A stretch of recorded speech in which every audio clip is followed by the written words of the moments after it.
Hello guys, मैं हूँ श्रीराज शेट्टी और मेरा नया चैनल है श्रीराज टेक्निकल। तो शुरू करते हैं।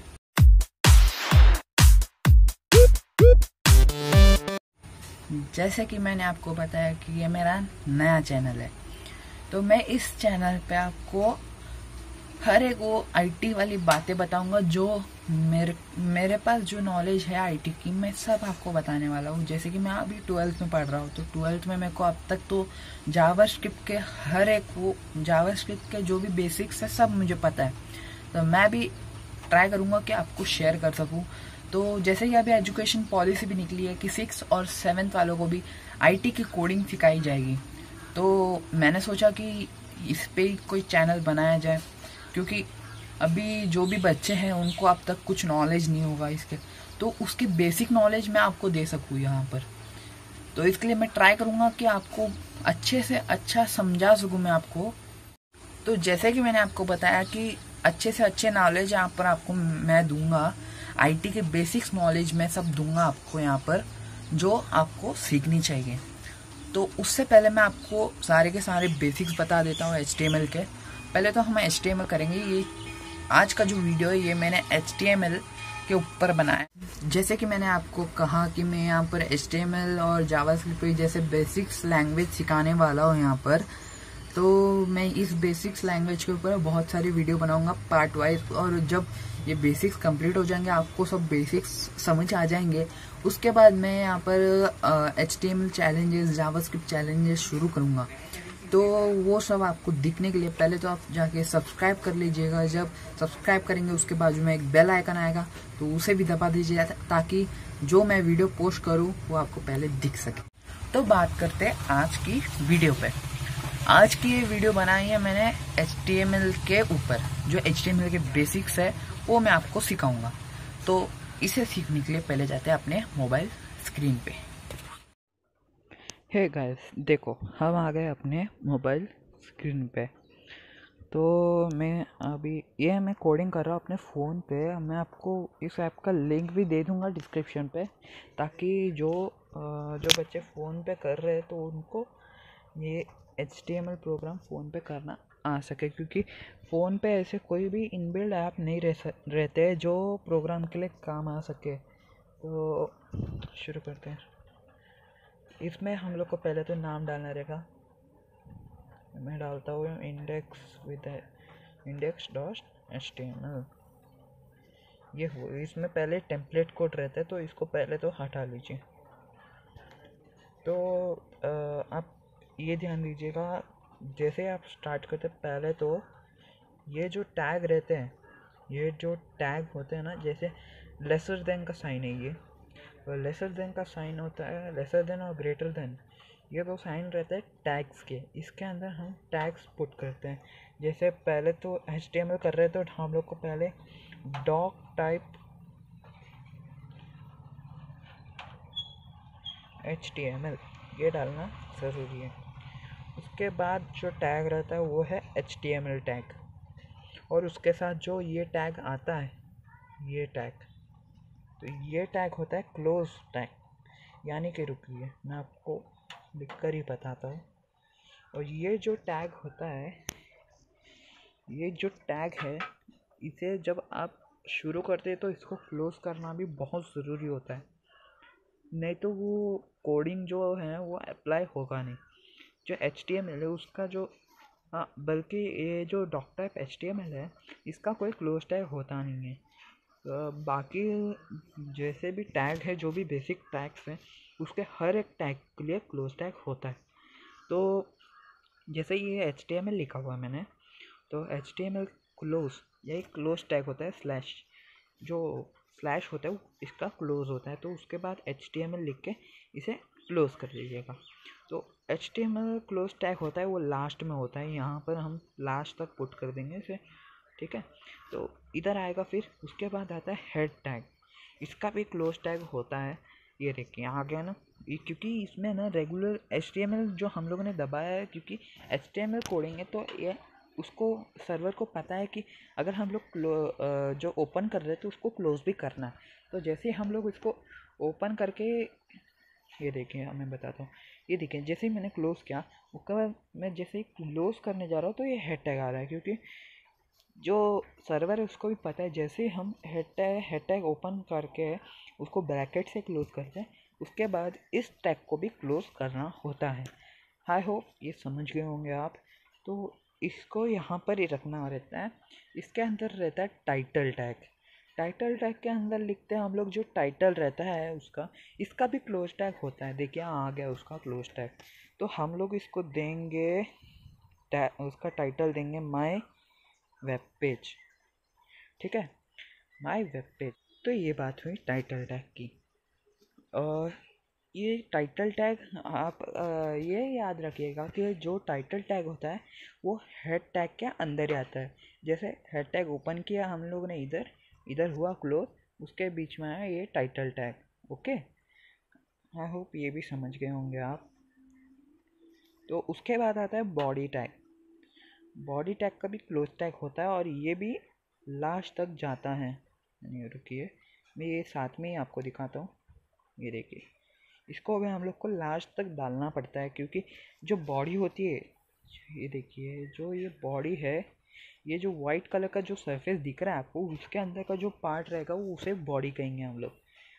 ठीक है, मैं होप कर रहा हूँ कि आप ये समझ रहे होंगे। तो पहले स्टार्ट करते हैं हम लोग एक बेसिक टैग से, जो है हेडर टैग। यानी कि उसमें हेडर टैग में 6 टाइप होते हैं। जैसे H1, इसका भी क्लोज होता ही है। आपको ये याद रखना है कि जैसे ही आप कोई भी टैग ओपन कर रहे हैं तो उसको क्लोज होता ही है। आपको वो क्लोज करना ही पड़ता है, नहीं तो बहुत गड़बड़ हो जाएगी आपको। ये इधर उधर हो रहा है, इसलिए माफ़ी। ये देखिए, रुको मैं यहाँ ही 6 टैग डाल देता हूँ। यहाँ पर थोड़ा दूर हो गया है इसमें। ये हुआ 5, ये 6। तो ये हेड टैग का क्या जिम्मेदारी होती है, मतलब ये जो H1 होता है इसके अंदर रुकिए, पहले तो मैं ये सब लिख देता हूँ, उसके बाद मैं आपको क्लियरली बताता हूँ।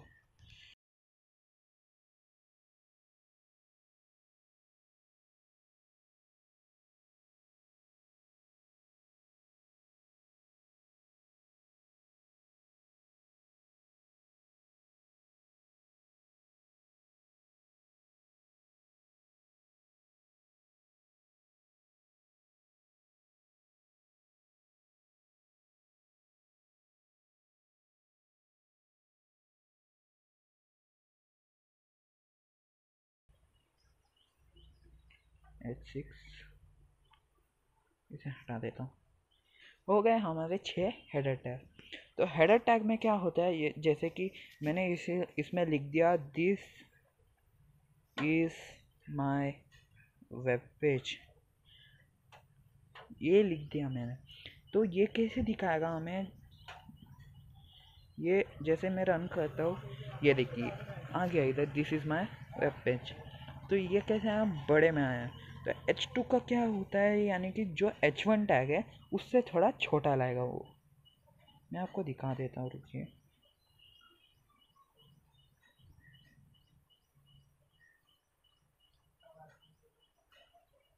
मैं इसे कॉपी कर लेता हूँ और पेस्ट कर लेता हूँ, ताकि यही जो वर्डिंग है मैं आपको दिखा सकूँ।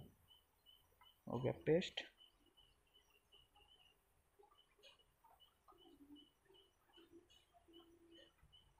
ये भी हो गया पेस्ट। तो देखिए अभी H1 में हम लोगों ने देखा थोड़ा सा मतलब बड़े में आया है वो। ठीक है, तो अभी ये देखिए कैसे आया। अब इधर ये बड़ा में आया, ये वाला बड़े में आया बहुत, ये थोड़ा छोटे, ये वाला उससे छोटा, उससे छोटा, उससे छोटा। यानी कि इसमें क्या होता है कि वर्डिंग का जो साइज़ होता है वो H1 हेडर टैग के अंदर आता है। यानी कि H1 टैग जो रहता है वो बाकी टैग, ओ नो 2 मिनट।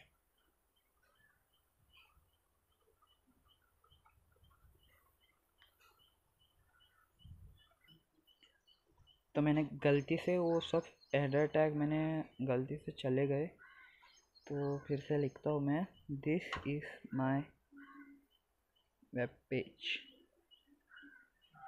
वैसे आप तो समझ गए होंगे कि आप बहुत समझदार हैं, तो मेरे को बार बार समझाने की ज़रूरत नहीं है, फिर भी मैं इसे लिख के रख देता ताकि आपको ये समझते रहना चाहिए। ये हो गया हेडर टैग के बारे में। ये देखिए ये आ गया। तो जैसे मैंने आपको कहा कि हेडर टैग क्या रहता है कि जो H1 टैग होता है वो H1 टैग में बड़ा बड़ा फॉन्ट आता है, यानी कि बड़ा साइज में जो भी लिखते हैं हम हेडर टैग के अंदर, वो हेडर टैग के अंदर बहुत बड़े साइज में दिखाता है H1 टैग में।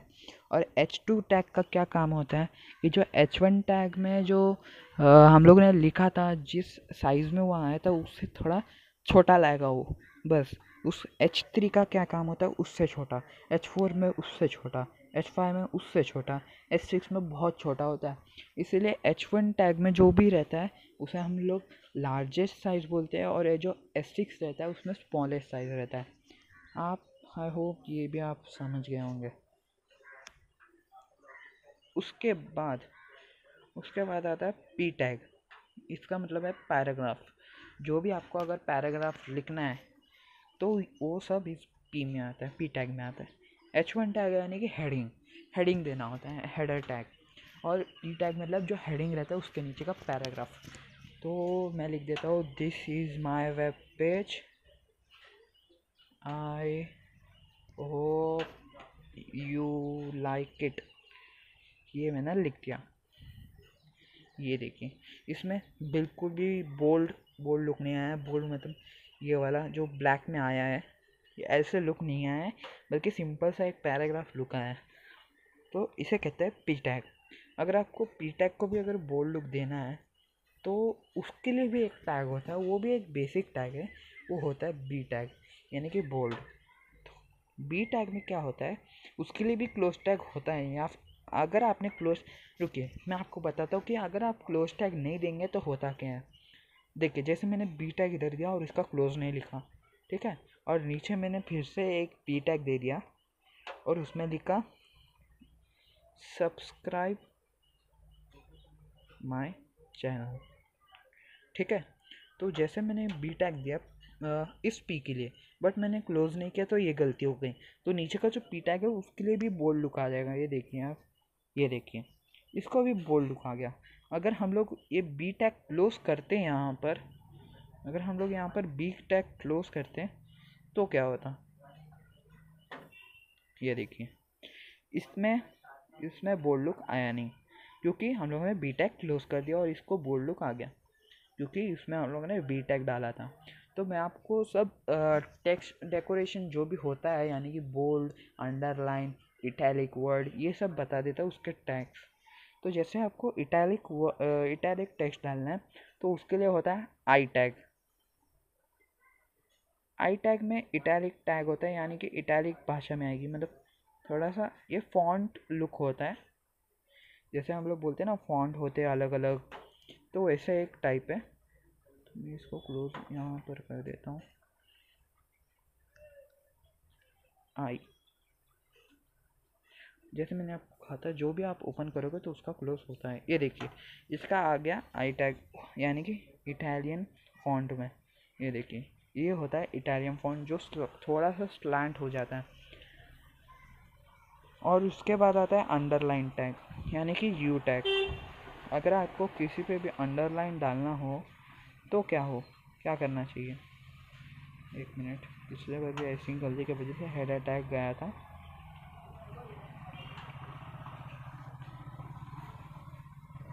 ये होता है यू टैग, जो इसका क्लोज भी कर दिया मैंने। ये देखिए इस पे आ गया अंडरलाइन, तो ये हो गया अंडरलाइन टैग भी।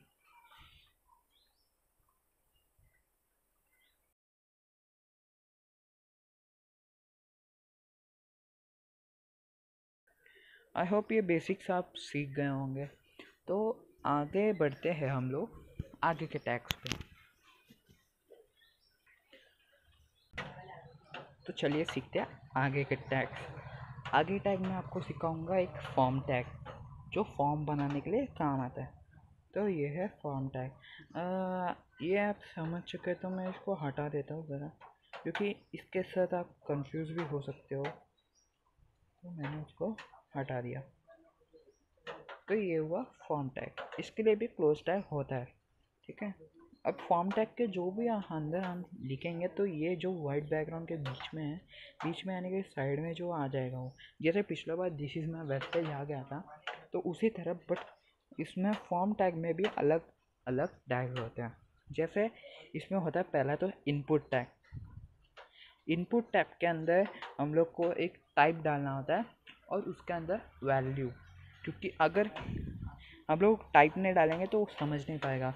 ये देखिए इनपुट डाला तो उसके अंदर एक बॉक्स आ गया, इधर इधर एक बॉक्स आ गया, लेकिन किस टाइप का बॉक्स है वो उसे नहीं पता। तो हम लोग उसमें लिख देते हैं टेक्स्ट, मतलब टेक्स्ट बॉक्स है वो। टेक्स्ट बॉक्स यानी कि हम लोग जैसे अभी कोई भी फॉर्म देखा होगा आपने, ऑनलाइन फॉर्म अभी तो बहुत सारे दिखने के लिए मिले भी होंगे आपको, कि जैसे हम लोग फॉर्म लिखते हैं उसके अंदर नेम लिखा जाता है यानी कि टेक्स्ट फॉर्मेट में, तो वैसे ही ये भी होता है।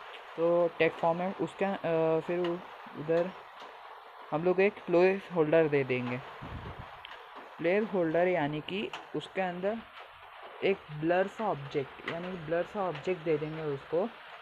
जब हम उसमें कुछ लिखने जाएंगे तो प्लेस होल्डर गायब हो जाएगी। जैसे एंटर योर नेम, मैं आपको प्रैक्टिकली दिखाऊंगा तब आपको समझ आ जाएगा। ये देखिए आ गया इसके अंदर प्लेस होल्डर। तो ये होता है प्लेस होल्डर। जैसे ही हम इसमें कुछ लिखेंगे तो प्लेस होल्डर गायब हो जाएगा, इसे कहते हैं प्लेस होल्डर। इसके आगे यानी कि इनपुट टाइप से पहले इसके अंदर लिख देते हैं नेम कॉलम, ठीक है। ये देखिए इसमें आ गया ऐसे नेम, अरे ये आ गया श्रीराज, दिख गया। तो नेम हो गया। अब एड्रेस के लिए क्या होता है, जैसे मैंने आपको इधर बताया टेक्स्ट रहता है और इनपुट टैग रहता है, तो वैसे मैं आपको एड्रेस का एक एग्जांपल देता हूँ। एक मिनट। एड्रेस में क्या होता है, उसमें देखो आपने देखा होगा जितना भी भरो उसमें भरता नहीं है ना। तो वो कैसे होता है, वो एक टैग रहता है, वो होता है टेक्स्ट एरिया। इस टेक्स्ट एरिया में क्या होता है, यानी कि टेक्स्ट एरिया को भी एक क्लोज टैग रहता है, उसका ही टेक्स्ट एरिया क्लोज टैग है। देखिए आ गया इसमें। देखिए एक मिनट, पिछले बार इनपुट टैग को हम लोगों ने क्लोज नहीं किया शायद।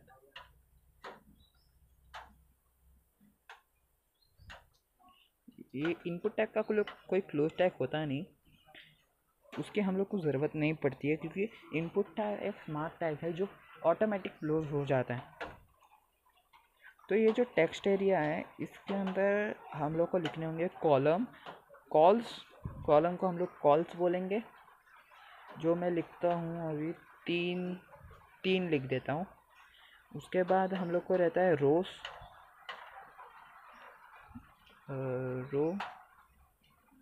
रोज लिख देता हूँ इज इक्वल्स टू, मैं लिखता हूँ 20, ठीक है। ये शायद एक और टेक्स्ट है, या आ गया। मैं इस वाले को निकाल देता हूँ क्योंकि हमें दो टेक्स्ट एरिया क्लोज की ज़रूरत नहीं। तो जैसे मैंने ये देखा, ये देखिए हाँ, जैसे मैंने इसमें स्पेस थोड़ा भी दिया नहीं, तो अगर आपको एक लाइन छुड़वानी है उससे तो उसके लिए एक टैग होती है B R tag. B R tag से क्या होता है कि एक लाइन छोड़ देता है। ये देखें एक लाइन छोड़ के आ गया, क्योंकि ये बॉक्स है तो बॉक्स बहुत छोटा बना है, तो इसको हम लोग कॉलम में बांटेंगे। कॉलम मैंने 3 दिए थे तो इसीलिए हो रहा है। अगर हम लोग इसे 30 देंगे तो देखिए ये देखिए ये कितना बढ़ गया, क्योंकि इसमें एक लाइन छोड़ा है। तो और थोड़ा स्पेस दे देंगे हम लोग ताकि ये पूरा खुल के दिख सके।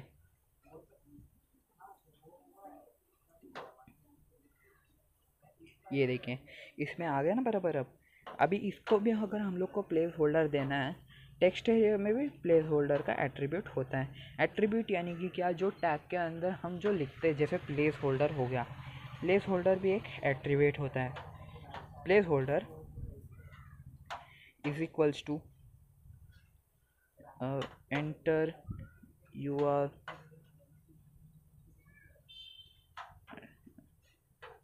Address, okay. ये हो गया। तो जैसे हम लोग करेंगे, ये देखो बूम गाइस हो गया, एंटर योर एड्रेस। तो उसके बाद हम लोग उतना कुछ लेंदी नहीं करेंगे इस वीडियो को। तो नीचे में डायरेक्ट अभी एक और मैं आपको टैग बता दूँ, अगर आपको ये हम लोग ने अभी सबमिट कर दिया, यानी कि ये सब लिख दिया हम लोगों ने, नेम लिख दिया श्रीराज, उसके बाद कुछ एड्रेस लिख दिया हम लोगों ने, जैसे बालाजी, ठीक है, बालाजी लिख दिया। उसके बाद नीचे अगर हम लोग को उसको सर्वर तक पहुंचाना है तो वो कैसे पहुंचाएंगे हम लोग, उसके लिए कोई बटन ही नहीं है, यानी कि कोई सबमिट बटन ही नहीं दिख रहा। तो इसीलिए हम लोग उसमें एक सबमिट बटन भी बना देंगे। उसके होता है इनपुट टाइप। हाँ, एक बात ध्यान दीजिए, उसमें जैसे इनपुट टाइप टेक्स्ट है और टेक्स्ट एरिया जो टैग है, तो उसके आगे हम लोग ने ये नेम और नीचे एड्रेस लिख दिया। लेकिन इसके लिए ज़रूरत नहीं पड़ती, क्योंकि इसके अंदर एक एट्रीब्यूट होता है, वैल्यू वाला एट्रीब्यूट। वैल्यू वाला एट्रीब्यूट में क्या होता है, जैसे हम लोग सबमिट बटन रहते हो तो उसके अंदर वो वर्ड आ जाता है। जैसे मैं अभी लिख देता हूँ input type is equals to submit, क्योंकि हम लोग को सबमिट बटन बनाना है तो सबमिट बटन आ जाएगा उधर। ये देखिए सबमिट आ गया। अगर हम लोग को उसके अंदर सबमिट ना रह के कुछ अलग वैल्यू चाहिए तो उसके लिए हम लोग वैल्यू दबाते, तो इसमें लिख देंगे हम लोग क्लिक टू सबमिट, ठीक है। तो क्लिक टू सबमिट जब हम दबाएंगे, ये देखिए आ गया ना इसमें क्लिक टू सबमिट।